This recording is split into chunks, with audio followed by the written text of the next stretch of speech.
73 people, the entire cast, crew, and executives, walked off set simultaneously, leaving one woman alone for 17 minutes on the same couch where America watched her raise her TV family. And security cameras captured every second. What she did that day, and what 16 other beloved TV stars did in their worst moments. Destroyed careers worth hundreds of millions of dollars. America's sweetheart's dark side. When Shelley Long stepped onto the Cheers set in 1982, she embodied everything audiences loved about sophisticated comedy. As Diane Chambers, she created television magic opposite Ted Danson's Sam Malone. Her performance earned her an Emmy Award in 1983 and helped transform Cheers into America's favorite comedy, pulling in 30 million viewers every Thursday night. NBC was paying her $45,000 per episode, massive money in the early 80s. But behind the cameras, something entirely different was unfolding. Long demanded constant script changes, sometimes rewriting entire scenes on the day of filming. Production assistants reported she would cross out dialogue with a red pen and hand back pages with her own handwritten versions. One writer kept a collection. By season 3, he had 47 pages covered in her angry red notes. Ted Danson would arrive at 6 a.m. for makeup. Long wouldn't arrive until 9:30. Directors would have to shoot around her empty chair for 3.5 hours every morning, rearranging entire shooting schedules on the fly. Crew members walked on eggshells. One lighting technician recalled, "You'd see her car pull into the lot and everyone would freeze for a second. We had a system. If her assistant came in first and went straight to the dressing room without making eye contact, we knew. We'd all look at each other like, buckle up." By season 5, tension reached a breaking point. During one table read in March 1987, Long stopped mid-scene and said, "This is beneath me. This is not why I won an Emmy." The room went silent. Glenn Charles, one of the show's creators, simply closed his script and walked out. The reading didn't resume that day. Then came the announcement that shocked television. At the height of Cheers' success, ranked number 3 in America, after 5 seasons, Shelley Long was leaving. Long told reporters, "Film is where I belong." But industry insiders told a different story. The final straw came when Long told the writers, "You clearly don't understand my character after 5 years." Glenn Charles responded, "We created the character, Shelley." She gathered her things and left. That was a Tuesday. By Friday, her agents and NBC were negotiating her exit.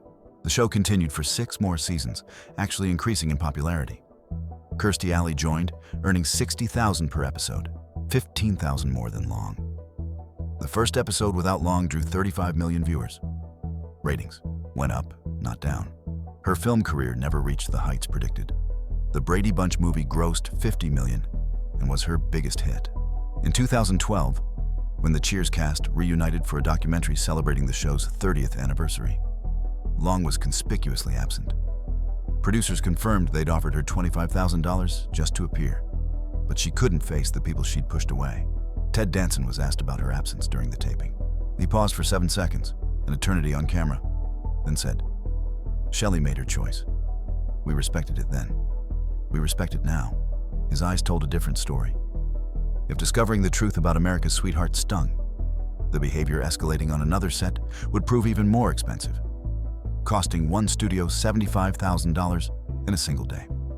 The $75,000 day, Cybil Shepherd arrived at moonlighting in 1985 as Maddie Hayes, her chemistry with Bruce Willis, then making $350 per episode while she earned $35,000, created television magic.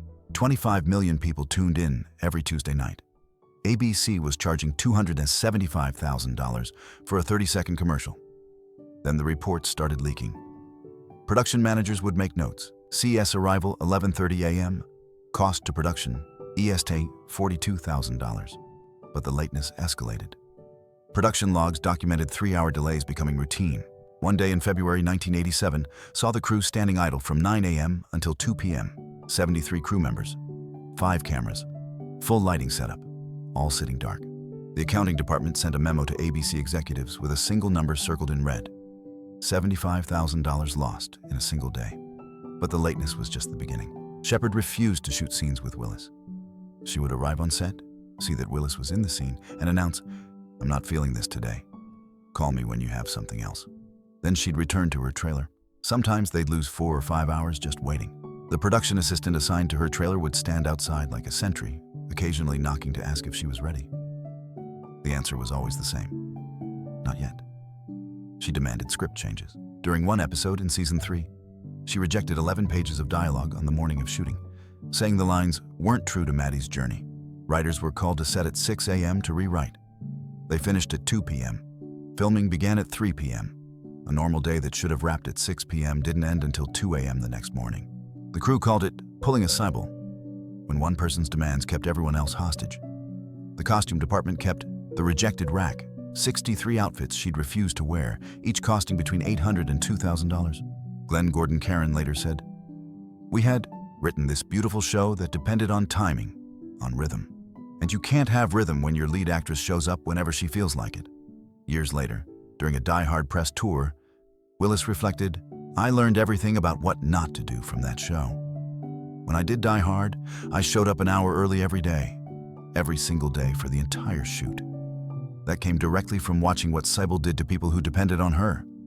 I saw their faces. I saw what it did to them." The show's quality declined noticeably by season 4. Production costs skyrocketed to nearly $2 million per episode. By 1989, moonlighting was canceled. At least Cybil's ego kept her employed. The next star's delusions would cost him everything in 60 days. The 60-day career destruction. David Caruso's performance as Detective John Kelly on NYPD Blue in 1993 was explosive. The premiere drew 18 million viewers. His face appeared on TV Guide, the hottest new star on television. His salary for season 1 was $65,000 per episode. The show filmed 22 episodes. Then, after just one season, he made a decision that would define his career. In June 1994, during what should have been routine contract negotiations, Caruso's agent submitted a demand that shocked even hardened Hollywood executives. $400,000 per episode, a 600% increase, based on 22 episodes of work. When producers balked, even Dennis Franz was making $250,000. Caruso walked away. ABC offered $300,000. He said no and got on a plane to Los Angeles. To Premiere magazine, "Television was my stepping stone. Film is where real actors work." The movies flopped spectacularly. Kiss of the End opened to $7.2 million, a disaster. It earned $17 million against a $25 million budget. Jade opened to $6 million and earned just $10 million against $35 million. 2 movies, $55 million spent, $27 million earned. The math was brutal. Meanwhile, NYPD Blue thrived. Jimmy Smits joined in the season 2 premiere that drew 26 million viewers, 8 million more than the season 1 premiere with Caruso. The show ran for 12 years, winning 20 Emmy Awards.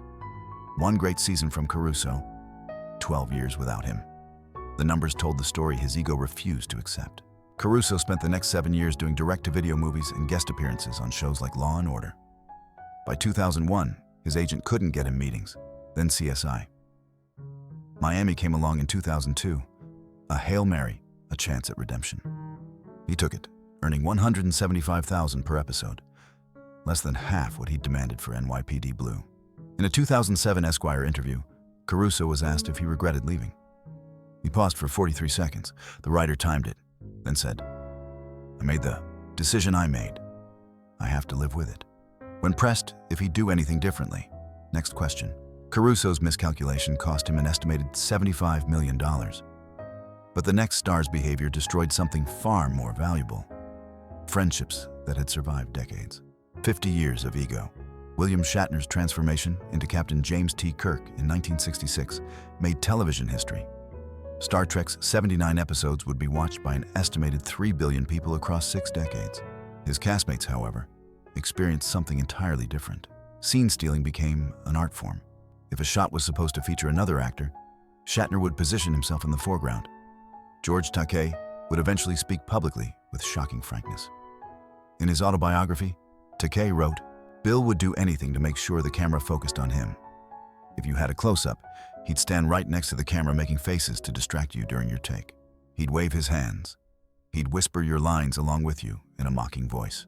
In The Naked Time, where Sulu had an iconic shirtless sword-fighting scene, Shatner tried to have it rewritten so Kirk would disarm Sulu, making Shatner the hero of Takei's showcase moment.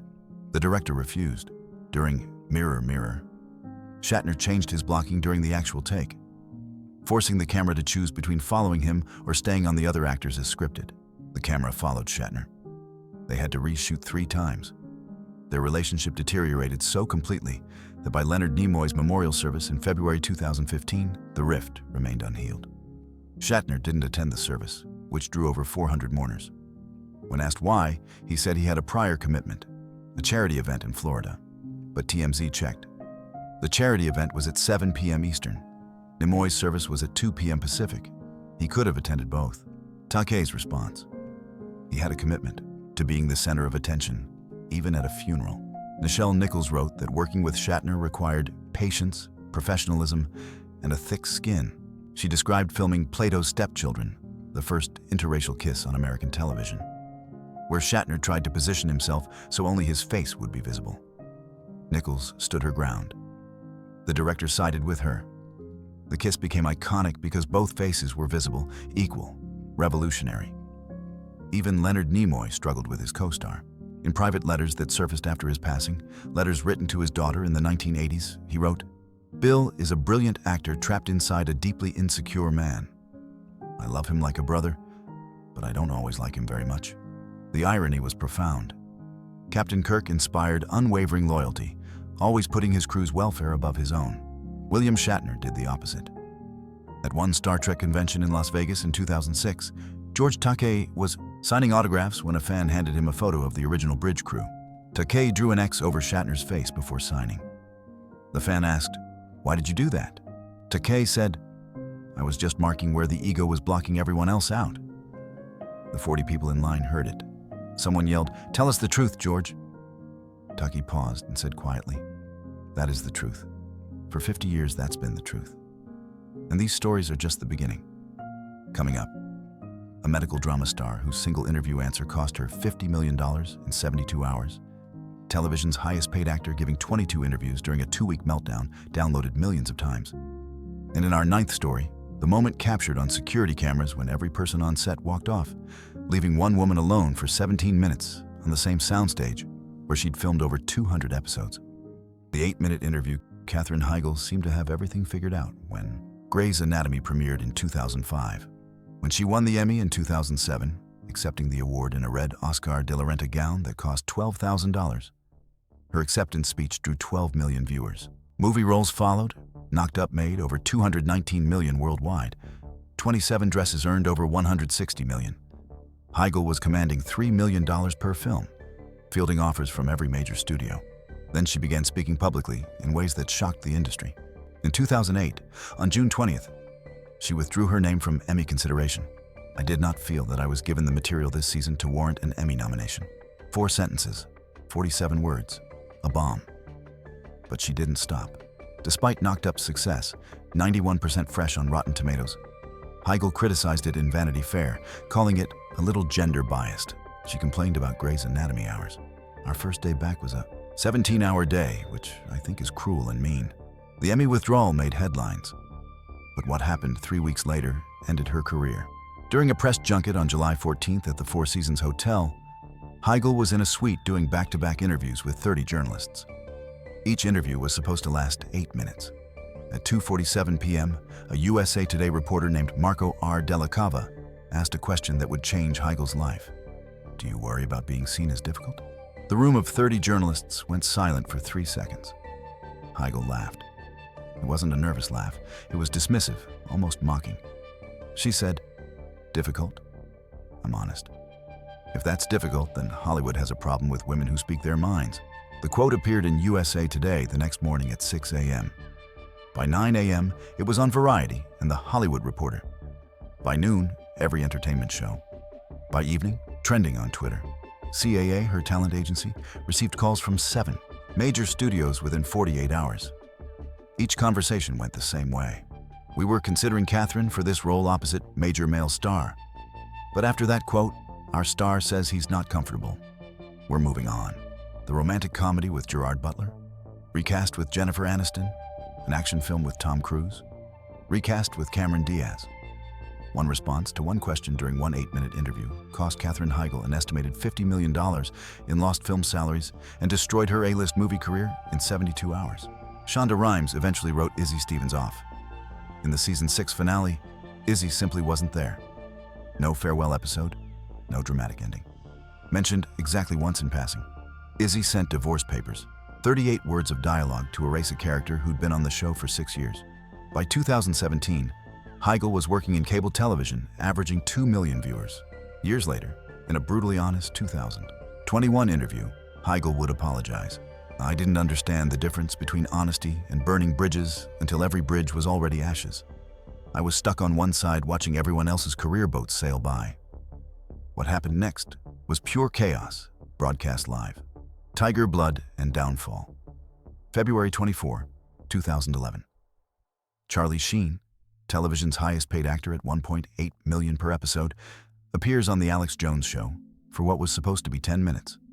It lasted 55 minutes. Sheen claimed he has tiger blood and Adonis DNA, attacked his show's creator by calling him Chaim Levine, a reference to Laurie's Jewish birth name intended as an ethnic slur, and declared, "I'm tired of pretending I'm not a total bitchin' rock star from Mars." The audio file was downloaded over 2 million times in the first 24 hours. TMZ played clips on loop. CNN covered it as breaking news. This was a complete psychological collapse, broadcast in real time. But it started years earlier. Charlie Sheen as Charlie Harper on 2.5 Men was perfect casting that made everyone uncomfortable with exactly how perfect it was. The show, which premiered in 2003, featured Sheen playing a version of himself. His character's Malibu beach house furniture was actually Sheen's own furniture moved from his real house to the set. The show pulled in 14 to 16 million viewers weekly. By 2010, Sheen was earning $1.8 million per episode, the highest paid actor in television history. Each season, 24 episodes, generated approximately $42 million for Sheen personally. Behind the scenes, Sheen's personal struggles with controlled substances were intensifying. His behavior became erratic. Table reads scheduled for 9 a.m. would get pushed to 11 a.m. with a call from his assistant saying he's not ready. Then 11 became 2 p.m., then 3. Sometimes they'd cancel the table read entirely. Then came February 2011, when everything collapsed. Sheen's condition led to the show's production being halted on February 10th after he was hospitalized. But instead of seeking help quietly, Sheen launched a bizarre media campaign. Over the next 14 days, he gave 22 separate interviews to different outlets. He appeared on Piers Morgan Tonight, The Alex Jones Show, 2020, multiple radio stations. He attacked Chuck Lorre repeatedly using an anti-Semitic reference to his birth name. CBS and Warner Brothers eventually fired him on March 7th, 2011. The official statement? After careful consideration, Warner Brothers Television has terminated Charlie Sheen's services on 2.5 Men effective immediately. The show continued with Ashton Kutcher. But here's what no one expected. What became one of television's most stunning statistics. The first episode after Sheen's firing, which aired on September 19th, 2011, drew 28.7 million viewers, the show's highest-rated episode in its entire 12-year run, beating even the series premiere by 6 million viewers. America tuned in not despite losing Sheen, but because they were curious if the show could survive without him. It could. He couldn't. Sheen attempted comebacks. Anger Management averaged only 2.1 million viewers, compared to 2.5 Men's 14 million. His salary on Anger Management was $200,000 per episode, 1/9 of what he'd been making, an 89% pay cut. The tragedy wasn't just professional, it was profoundly human. Watching someone unravel so publicly, despite having everything most people dream of achieving, $42 million a year, fame, success, revealed how none of it can protect anyone from their own demons. Charlie's demons were his own. But another star's fight was for dignity and equality in an industry that would punish her for decades. The fight for equal pay. Suzanne Somers made Chrissy Snow on Three's Company iconic. From 1977, her portrayal became central to the sitcom's enormous success. Three's Company ranked number 2 in America, with over 30 million viewers every Tuesday night. By 1980, after 3 successful seasons, Somers noticed something she could no longer ignore. John Ritter was earning $75,000 per episode. Suzanne Somers was earning $30,000 despite being equally central. Over a 22-episode season, Ritter earned $1.65 million. She earned $660,000 for doing the same job on the same show with the same level of fame. She asked for equal pay, $75,000 per episode. Not more, just the same. Her reasoning was simple and fair.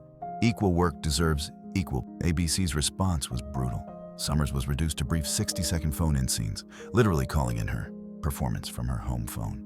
She appeared in only 10 of 22 episodes in season 5. When she did appear, She was on a phone or literally standing in a doorway about to leave. Production assistants reported, the day after the announcement, John and Joyce walked on set and you could just feel it. There was this empty space where Suzanne should have been. Suzanne's stand-in was there, marking her positions, but Suzanne wasn't. John looked uncomfortable the whole season. By 1981, Somers was gone, written off in a single line that took 3 seconds of screen time. Chrissy moved back home to care for her sick mother. 5 seasons, over 100 episodes, erased in 3 seconds. While Ritter continued earning $75,000 per episode for 3 more years, $4.95 million additional dollars, Somers struggled to find work. Casting directors told her agent they weren't allowed to hire her. Hollywood had blacklisted her for the crime of asking for equal compensation. The ultimate irony came in the 2010s when the industry finally acknowledged pay inequality had been real and systemic. Jennifer Lawrence wrote essays. Patricia Arquette gave Oscar speeches. Suzanne Somers had been right in 1980. But that vindication came 30 years too late and cost her an estimated $20 million. Suzanne fought for fair treatment and was punished. But what was happening on other sets was far worse. 40 years of cruelty. Chevy Chase's arrival at Saturday Night Live in 1975 made him an instant icon. His Weekend Update drew 20 million viewers. By the time he joined Community in 2009, he was comedy royalty with a net worth of $50 million. Pierce Hawthorne was deliberately written as insensitive and offensive, a satire of casual bigotry. But almost immediately, problems emerged. Chase began making comments that crossed every professional line. He made prejudiced remarks toward black cast members Donald Glover and Yvette Nicole Brown, creating an atmosphere of genuine discomfort. Glover later said in a 2011 interview, "I just stopped engaging. I'd show up, do my scenes with him if I had to, and leave immediately after." During one table read in November 2011, witnessed by 37 people, Chase called Harmon overweight in front of everyone. The room went silent. Harmon said, "This is a professional environment, Chevy." Chase responded, "Professional? You run this thing from your apartment in your underwear." He used offensive language during rehearsals on multiple occasions, at least 6 documented incidents that resulted in HR complaints. Cast members began recording his tirades on their phones to protect themselves and document what was happening. One audio recording, described in detail in a Vulture article but never publicly released, captured Chase telling a writer, "The show was fine before. You people decided to make it political." Chase left after season 4. Harmon publicly feuded with him on Twitter, writing in a since-deleted tweet that was screenshot and widely circulated. Chevy Chase is a talented man. He's also cruel. Cruelty is easy, especially when you've been doing it for 50 years and everyone around you has been trained to treat it like genius.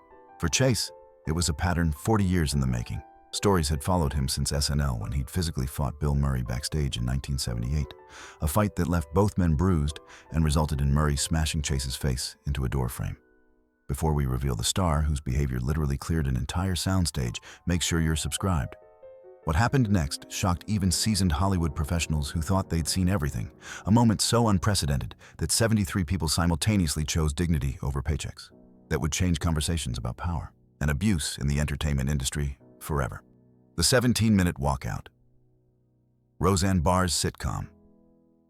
Roseanne, which premiered on October 18, 1988, was groundbreaking television. The show portrayed a working-class family with unprecedented authenticity. The premiere drew 21.8 million viewers. As both star and creator, Barr had complete control. By season 3, the show was number 1, pulling in 35 million viewers weekly and generating over $1 billion.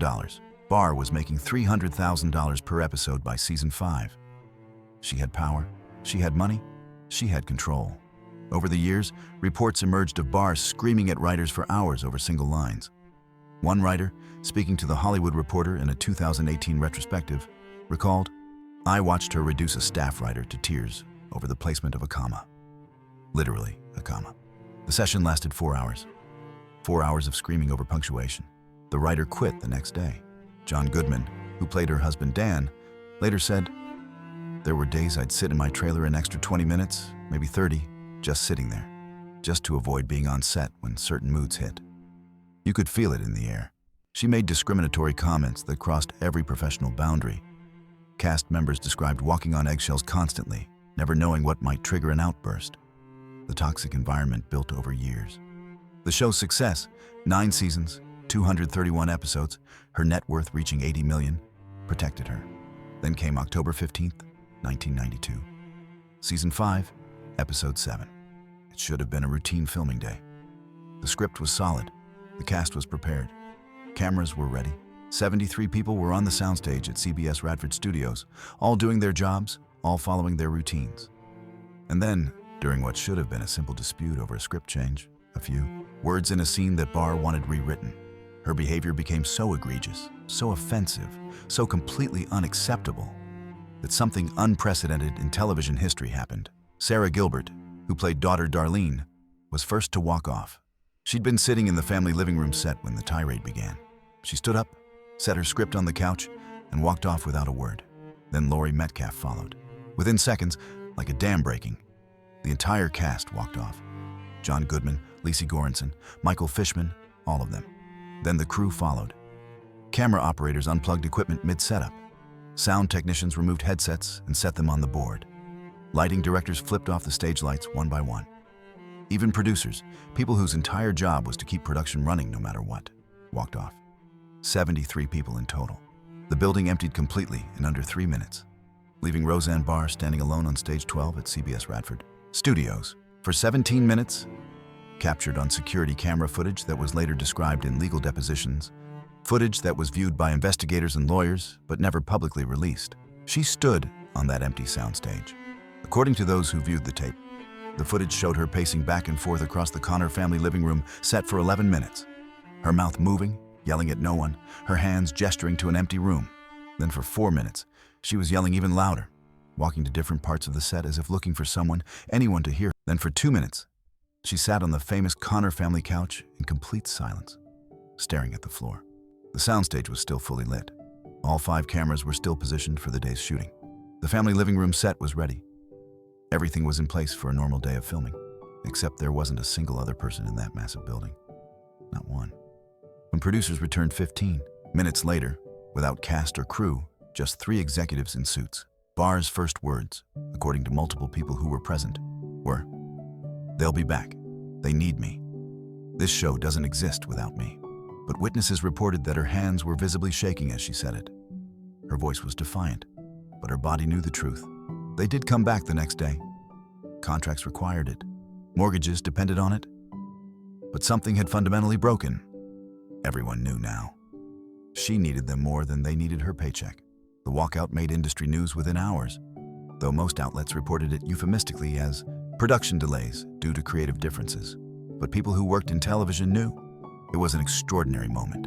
73 people, from actors making hundreds of thousands to production assistants making minimum wage, all simultaneously deciding their collective dignity mattered more than paychecks or fear. The walkout sent a message that would resonate quietly through Hollywood. There are limits to what people will endure. The next, Johnny Carson McLean Stevenson joined MASH in September 1972 as Lieutenant Colonel Henry Blake. The premiere drew 25 million viewers, but Stevenson couldn't see what everyone recognized. While Alan Alda's Hawkeye Pierce naturally emerged as the show's moral center, Stevenson grew resentful. Alda was on magazine covers, TV Guide with the headline, "TV's New Superstar." Alda earned $85,000 per episode. Stevenson earned $50,000. The jealousy ate at him. After 3 seasons, 72 episodes, in 1975, Stevenson left for what he believed would be greater opportunities. His agent assured him, "You're going to be the next Johnny Carson." To ensure he could never return, the producers ended Henry Blake's story. On March 18th, 1975, in an episode titled Abyssinia Henry, his plane went down over the Sea of Japan. There were no survivors. The scene where radar delivers the news, Lieutenant Colonel Henry Blake's plane went down over the Sea of Japan. It spun in. There were no survivors. It was filmed in a single take with actors receiving genuine shock because they hadn't been told Blake's story would end until right before filming. 30 million people watched. 3 shows, 3 cancellations, 13 episodes total. The McLean Stevenson show lasted 13 episodes. Hello Larry 38, Condo 10. Combined, Stevenson earned approximately $200,000. He'd walked away from an estimated $2 million. MASH continued for 8 more seasons, ending with 106 million viewers, still the most watched episode in history. In his final interview before his passing in 1996, Stevenson was asked if he regretted leaving. He paused for over 40 seconds of silence on tape, then said quietly, "Every single day. I think about it every single day. But not everyone who left a show lived to regret it. Sometimes the gamble pays off. McLean Stevenson just wasn't one of those times." 27 years of silence. The Fresh Prince of Bel-Air premiered in September 1990, pulling in 12 million viewers. Janet Hubert played Aunt Vivian with regal bearing. The show eventually reached over 15 million viewers weekly. But tensions were building. Hubert earned $40,000 per episode. Will Smith earned $50,000 in season 1. But by season 3, $125,000 as both star and producer, a 250% increase, while Hubert's salary stayed flat. After 3 seasons and 70 episodes, in May 1993, Hubert was fired and replaced by Daphne Maxwell-Reid. The show barely acknowledged the change. For viewers, especially young black viewers, it was jarring. For Hubert, who'd earned approximately $3,600,000, it was career devastating. But Hubert wouldn't let it be. Forgotten. For 27 years, she gave 163 separate interviews. Every time Smith was celebrated, Bad Boys, Independence Day, Men in Black, Hubert was there. In 2011, when Smith's net worth hit $180 million, Hubert gave an interview saying, "He could have helped me get work. He could have made calls. He had the power. He chose not to. He chose to let me struggle." Then, in 2020, HBO Max approached both for a reunion. The service offered $250,000 each. The reunion featured a 28-minute conversation that drew over 5.6 million viewers in its first week. They sat across from each other. The whole cast watched from the sides. They cried. Smith said, "I was 21. I was immature. I was insensitive. You were going through things I didn't understand. I should have reached out. I'm sorry," Hubert revealed, her voice breaking. "I just had my second baby. I was fighting for money to support my family. My marriage was falling apart. When I got angry, I was labeled difficult, and it cost me everything. But even that reconciliation, as moving as it was, couldn't erase 3 decades or restore the estimated $20 million Hubert lost." The show without her. Valerie Harper had achieved television immortality as Rhoda when she launched Valerie in March 1986. The show quickly found an audience, averaging 13 million viewers weekly. Harper earned $75,000 per episode. By season 3, contract negotiations turned contentious. Harper wanted $125,000 and more creative control. Producers offered $90,000 but refused the additional control. Neither side would compromise. The network's response in June 1987 was nuclear. They ended her character's story between seasons. Valerie Hogan's story concluded in an accident off-screen. The show was retitled The Hogan Family, continuing for 4 more seasons and 96 more episodes.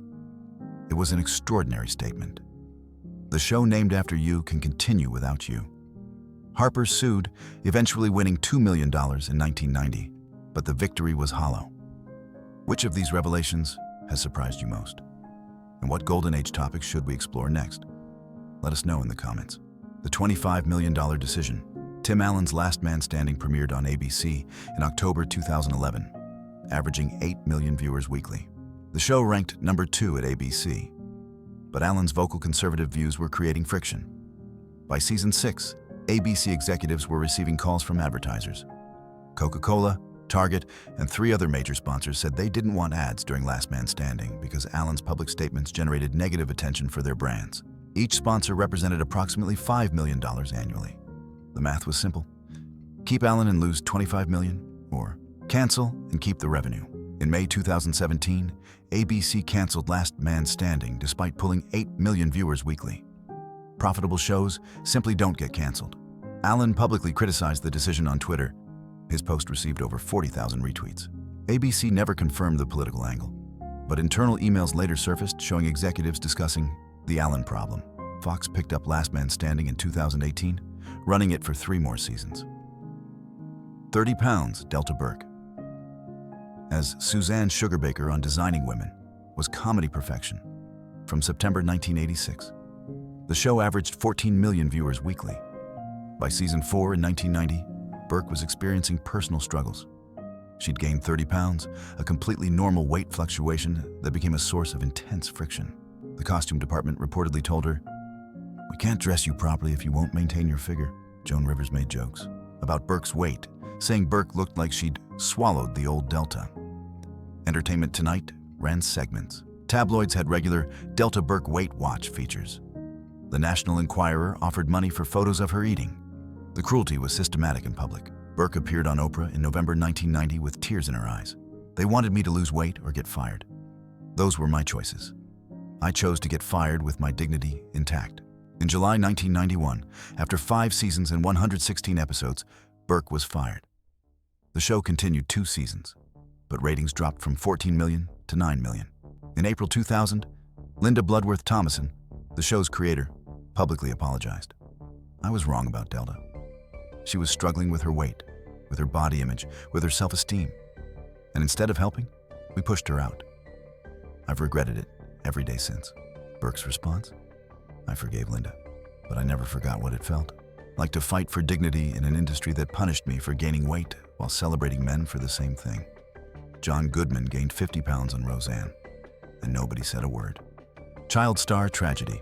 Danny Bonaduce was adorable as Danny Partridge on The Partridge Family, drawing 15 million viewers weekly in the early 70s. But when the show ended in March 1974, when Bonaduce was 14, he faced what many child stars encounter: a world that no longer wanted them. His adult years became a tragic pattern of self-destruction, legal troubles with controlled substances in 1985, 1990, 1991, 2000, 2001, 2007. Public intoxication incidents. Physical altercations, including a notorious 2001 arrest in Phoenix. Reality shows gave him opportunities. Breaking Bonaduce drew 2 million viewers. Radio shows hired him. His morning show averaged 300,000 listeners. And each time, another incident would occur. Search Danny Bonaduce online, and the suggested searches are: arrest, fight, legal troubles, incidents. Child stardom had broken something that adult success could never fix. The script throw. The Facts of Life ran for 9 seasons from August 1979 to May 1988, becoming television's longest-running female ensemble sitcom with 201 episodes. The show drew 14 million viewers at its peak. But tensions existed. Nancy McKeon, who played Jo, earned $40,000 per episode, while Lisa Whelchel, who played Blair, earned $45,000 despite nearly identical screen time. During One Table Red in Season 7, the script called for Blair and Jo to share clothes. McKeon read through once, then threw the script down hard enough to make a slapping sound heard across the room. She said loudly, "I'm not doing this. This is just Blair's scene with me standing there as a prop." The room of 23 people went silent. Charlotte Rae tried to mediate. "Nancy, honey, maybe we can work on the scene." McKeon stood up, gathered her purse, and walked out. Years later, at a 2001 reunion, the tensions were still visible. McKeon and Whelchel barely spoke.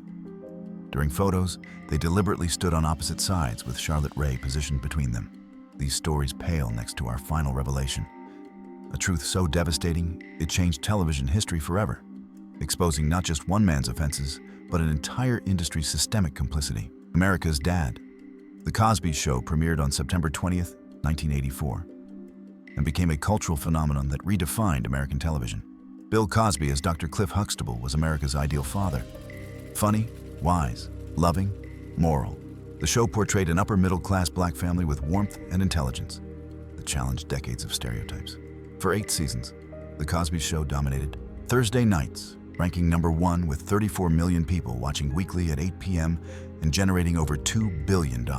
Cosby's net worth reached $400 million. America invited the Huxtable family into their homes every Thursday at 8 p.m. They trusted Cliff Huxtable's judgment on everything from parenting to education to morality. Parents would tell their children, "Watch how Cliff handles this. That's good parenting." Cosby became a cultural authority whose opinions were sought by politicians and educators. Presidents invited him to the White House. Universities gave him over 50 honorary degrees. But while audiences saw America's Dad tucking his TV children into bed every Thursday night, something horrific was happening behind the scenes and in hotel rooms that an entire industry was choosing to ignore, to dismiss, to actively cover up. Whispered rumors circulated for decades, since the 1960s, since before The Cosby Show even existed, about Cosby's behavior with women, about inappropriate conduct that powerful people knew about and dismissed or actively suppressed. When allegations surfaced, they were buried by legal teams that cost millions dismissed by media outlets dependent on Cosby for access, and ignored by an industry making too much money. The protection was systemic and deliberate. NBC executives knew about rumors as early as 1985. Network employee Frank Scotti later testified in depositions that he was tasked with making monthly payments to women on Cosby's behalf, handling envelopes of cash, and setting up meetings. Other powerful figures heard whispers and decided their relationships with Cosby mattered more.